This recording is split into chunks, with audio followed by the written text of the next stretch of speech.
Hello everyone, good day. And our topic for today is all about 40 years of revolutionary struggle. The two mainstream and contemporary revolutionary movement in Mindanao, the MNLF and the Leftish Armed Movement led by CCP. So let's talk about MNLF. What is MNLF? The MNLF is the Moro National Liberation Front. The Moro National Liberation Front, or MNLF, is an Islamic separatist organization based in southern Philippines that seeks autonomy for Filipino Muslim called Moros. Moro, or the Bangsamoro. The Bangsamoro people are the native Muslim inhabitants of the Philippines. They are the descendants of the early Malay, Arab, and Indian that migrant into the Philippines archipelago from as early as 14th century. The Moro people formed their own ethnic group in southwestern Mindanao, Sulu Island, and Palawan. The Moro National Liberation Front is a political organization in the Philippines that was founded in 1968. It started as a splinter group of the Muslim independence movement. Let's talk about origin. The origin of MNLF was a splinter group of the Muslim independence movement, later called the Mindanao Independence Movement, which was founded in 1968 to work for a separate Moro state in southern Philippines. So who is the founder of this MNLF? The founder of this MNLF is the Nur Misori. Nur Misori is a Moro Filipino revolutionary and politician, founder and leader of Moro National Liberation Front. Nur Misori was born on March 3, 1939 in Tapul, Sulu, Philippines. The fourth of 10 children, his parents were of Tausug descent and came from Kabingaan, Tapul Island. His father was Salidain Misori, who worked as a fisherman, and his mother was Didang Hail Pining. Kabataang Makabayan, which was founded by Nur Misori together with Jose Maria Sison, the founding chairman of Communist Party of the Philippines. Educational background of Nur Misori. After attaining his bachelor degree in political science from University of the Philippines in 1962, he entered the College of Law at University of the Philippines, Diliman, but dropped his law studies in his second year after being convinced by his mentor and now national author. Through Cesar Adib Mahul, Misori became a lecturer at the University of the Philippines in Political Science in July 1966 until his retirement as instructor on November 15, 1968. In the 1960s, he helped establish the Mindanao Independence Movement, which aimed to organize an independent state in southern Philippines. And lastly, Nur Misori became governor of the ARMM in 1996. Ideology and goals: Islamist, nationalist, separatist. The MNLF used nationalist rhetoric to call for an independent state in southern Philippines.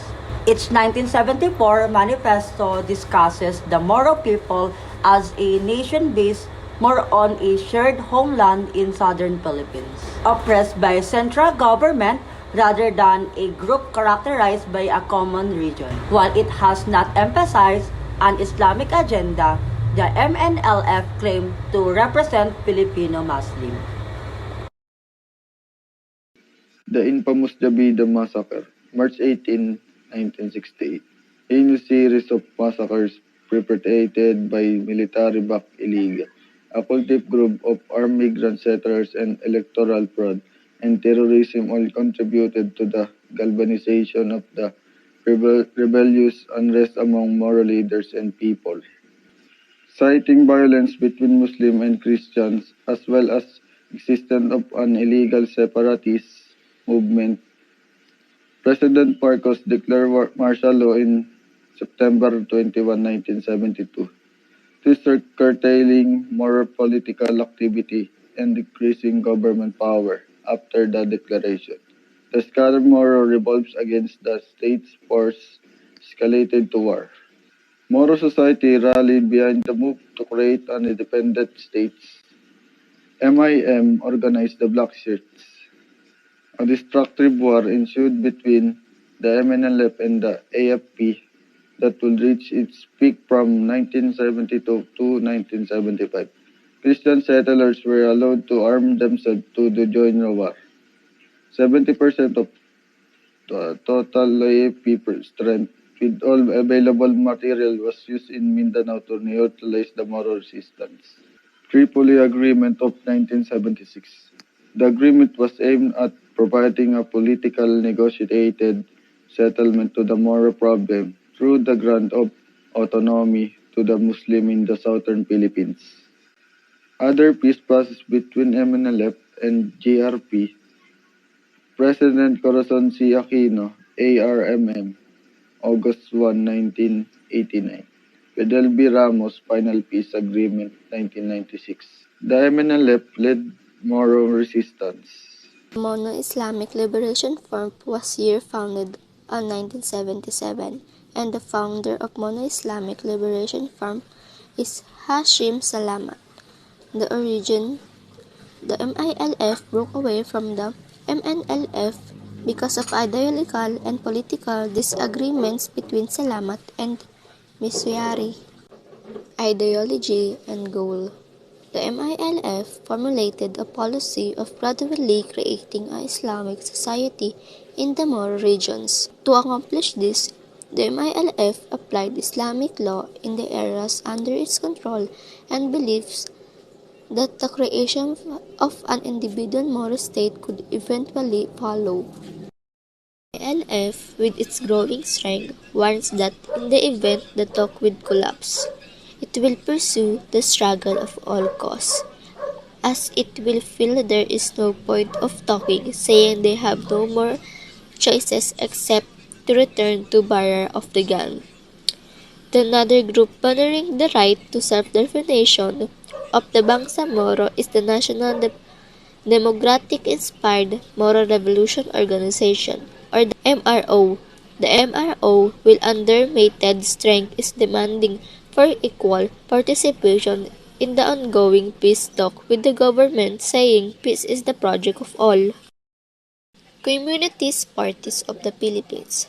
Communities Parties of the Philippines is a revolutionary organization and communities parties in the Philippines, formed by Jose Maria Sison on December 26, 1968. Ideology and goals. Ideology: Martirez Lelines Mauses.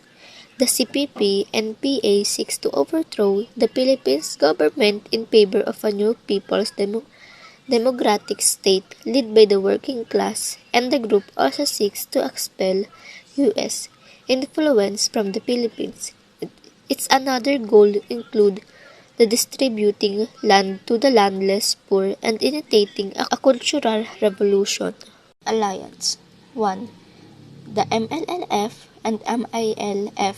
NLF is a political and armed organization in the Philippines advocating for the self-determination of the Bangsamoro people in Mindanao.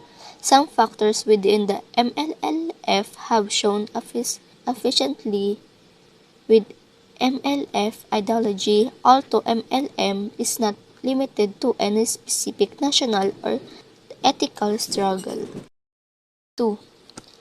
The MILF is another Philippine organization fighting for the rights of the Bangsamoro people, where the MILF has not explicitly identified as MLM.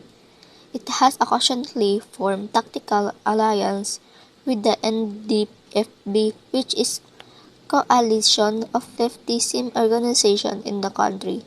Those alliances are based on shared interests in achieving self-determination and implementing social reforms.